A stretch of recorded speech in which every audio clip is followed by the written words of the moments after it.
bring us back around to where you are. We were talking about astrology, maybe its origins, and more about modern astrology and why it works to the extent that it works as a symbolic tool. We liked the words that you used about it being a jumping off place. Oh, yes. And I believe that's true of numerology or I Ching or other languages or tools. A way in which I decipher or perceive my environment. Yes? I am impressed with astrology as a tool for self-knowledge. I think Carl Jung said it was the mother of psychology. Other psychologists, astrologers have called a consciously living mythology. And yet I understand that there is this thought bank or collective unconscious where there are symbols, and I'm just feeling my question in part A of it was, does this work to the extent that it works for those that are open to that language? Yes. And are drawn to someone that is open to that yes. language and open to it? Does it work because we've co-created it, or was it the Atlanteans, the Pleiadians, in other words, Lemurians, or is there many places in what we call time where this is still being unfolded? The interesting thing about where you stand here is that as you have the experience of birth and death, and you don't all come at once and you don't all go at once, so there is a constant dilution of that which you are, but also a constant continuity of that which you have been.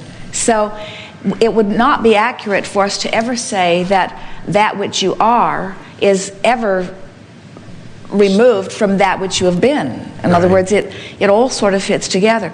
You said something that we wanted to call back to your attention before segment of refreshment. As we said, we would begin with you again, and you said, just like in my dream last night. Oh boy, yeah. And we want to ask you, so do you think that this has all been predestined, and your dream pointed out to you something that was already meant to be? Or do you think your dream is manifestation of your desire too, just like you're sitting here in this chair is manifestation of your desire? I think both. Before I went to sleep, it just came to me, Abraham, let's work this out. I've been building this, wanting to sit in the seat again for a couple of years, I think, and I felt, no, it wasn't time the last time I was here. And at least the format, let's work it out, or give me some guidance or something like that, and through the dream. And I woke up with a very clear dream in 2 pages of my journal, and basically it was you and I, or a teacher and I felt it was you, were putting a horseshoe on a horse, but the horse is lying down, and it was a nice horseshoe, clean, solid, and instead of nailing it, we were screwing it in. We had these, like electric screwdrivers or whatever you call them, and you started, and you were more adept, and the holes were all lined up with where they would go in, and I said, yes, they're lined up at this end too, and you were just already starting, but you paused before fully tightening the first one, and I knew that you were waiting so that I wouldn't get imbalanced, and for me to catch up, to put in a few so that we could put these in and have a balanced situation. Well, in the midst of this, the horse stood up, and I grabbed the leg and says, come on, back down, we want to do this. And I thought, and I felt like we were going to finish this, but I felt that meant that I was going to get up without fully developing where I'm coming from, which is basically the law of attraction, law of deliberate co-creation, law of allowing, and so on. Totally believe in that and work with that. And then when you said, we'll continue after break, I realized that was quickly getting up and quickly sitting back down to finish this. That's what it felt like to me. I feel, in response to your question, Abraham, that it's both. That since we are multidimensional and there is no past or future in a deeper sense, that it was co-creating here and then, and yes, it was my desire to do that, and so on. Well, as long as you are understanding that You are the creator of your experience, and that a tremendous amount of that which is happening is being gathered from the here and now. And of course, it is not possible for there to be a future without there being a now, and there could not be a now if there had not been a past. And of course, it is a continuum. In other words, the time-space reality, this launching point that you are talking about, is a very good expression. The now and the contrast that it provides is literally the launching point for the new desire. And the new desire will summon the life force forward. And so it is absolutely a continuum. We are not in disagreement with anything that you are offering here. The symbols that you are talking about that are evident not only in what you have brought to us here, but in so many different frameworks of life. Symbolism is powerful because when you utilize a new symbol that does not have a lot of association to you, then you are able to stand in a fresh place using a new symbol that to you represents something that you want, and in a less restricted or resisted way you can move toward your new desire. But the reason that you are sensing from us, and it is accurate sensing, a reluctance on our part to give too much credibility to any of these symbols is because the symbols aren't fresh anymore. And so new people reaching for so many of these symbols don't find the freshness and therefore the non-resistance in them. Instead, they attract the symbol because it amplifies the beating of a drum that they've already been beating.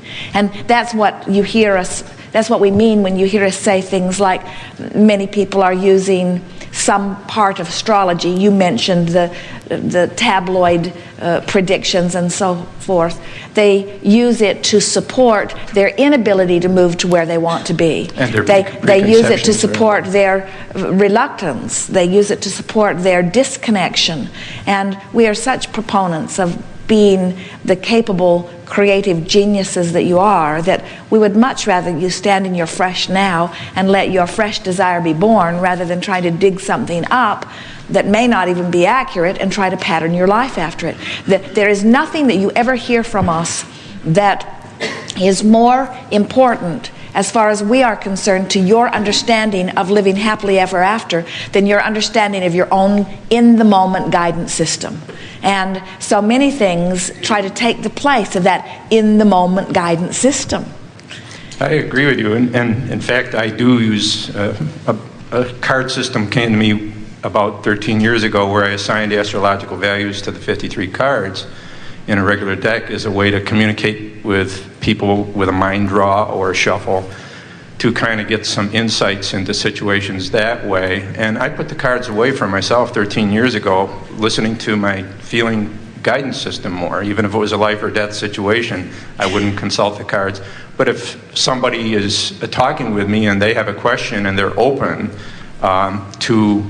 and I want to say that the astrology, that the art science tool way that I use it is based on one definition of modern astrology, and that is it's an algebra of life. In other words, in algebra, when we come to an equation, I agree with you. I don't say Mars is always this and have some preconception. It can be this. It's a symbol of a psychological driving force. It does relate to mythology, and in that sense, it's a language that can be drawn upon.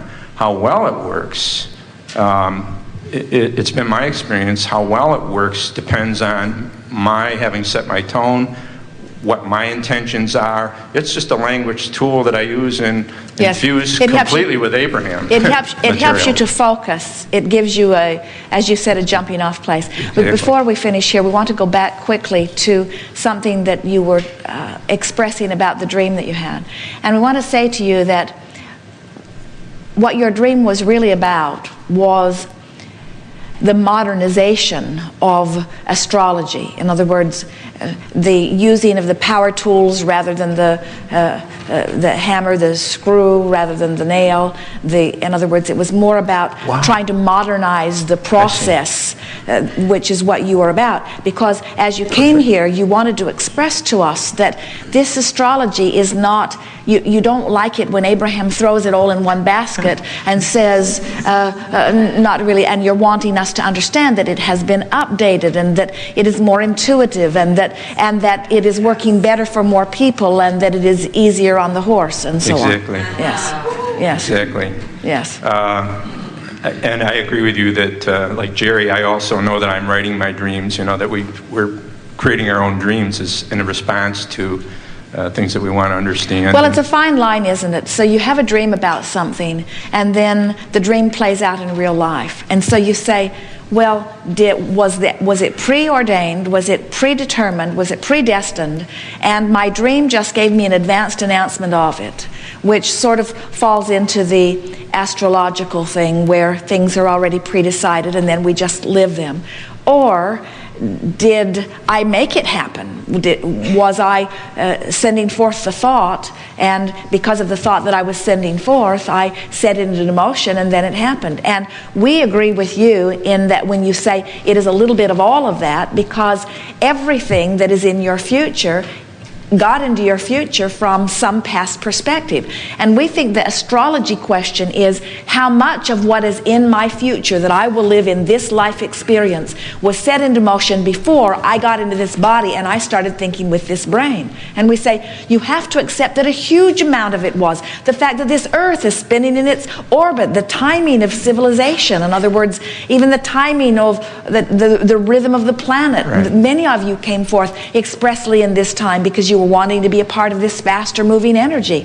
And so it would be wrong for us to say that you just started your quest for this life once you got here in this body, because that was certainly not the first thinking that you began to do. But the intentions that you set forth from that non-physical perspective were so much more general in nature than anybody wants to give them credit. The overall expectation of well-being was tremendous. And we think that the majority of what people have come to in trying to explain what they think they thought before they got here is in justification of standing in a place less or different than they think they would have chosen if they were doing it from the vantage point of this physical perspective. And sometimes you have to die before you realize the perfection of the timing and placement of your birth, you see. Mm-hmm. Or you can do as you're doing, become so intuitive that you are able to figure it out. In other words, more and more as individuals begin letting their measurement of this life experience be their joy factor rather than their possession factor, or rather than their factor as they compare themselves with everybody else or anybody else on the planet, then they begin to understand the perfection of their life experience. In the same way that in this physical body you might choose to have soup for dinner or you might choose to have a steak, and it doesn't mean that you always choose one or the other. It means that you like a little variety. Or you might choose a relaxing, peaceful picnic by the lake all by yourself, as opposed to going to a rock concert where there are thousands of other people around. In other words, there are times that you want a different experience. You want different exposure to different things because you want a different evoking of a different emotion and a different evoking of a different thought process. And in that same way, you choose a variety of life experiences because you like the exposure and the adventure, and you like seeing what comes from you. Many physical beings seem to believe that the mark of success is how much you can gather. And while we are not discouraging the gathering of anything, we really want it to be understood that the mark of success, as far as you are concerned from your broader non-physical perspective, is that feeling of joy. And so as you individually, and only then, utilize your own awareness of how you feel, that's the only way you will ever be able to determine the track that you intended as you came forth into this physical experience. And the thing that is hard for physical beings to understand, and we want to speak it here blatantly, you could have come forth into an environment that was a very underdeveloped country, where your ability to produce and succeed in terms of world standards could be very, very low factor.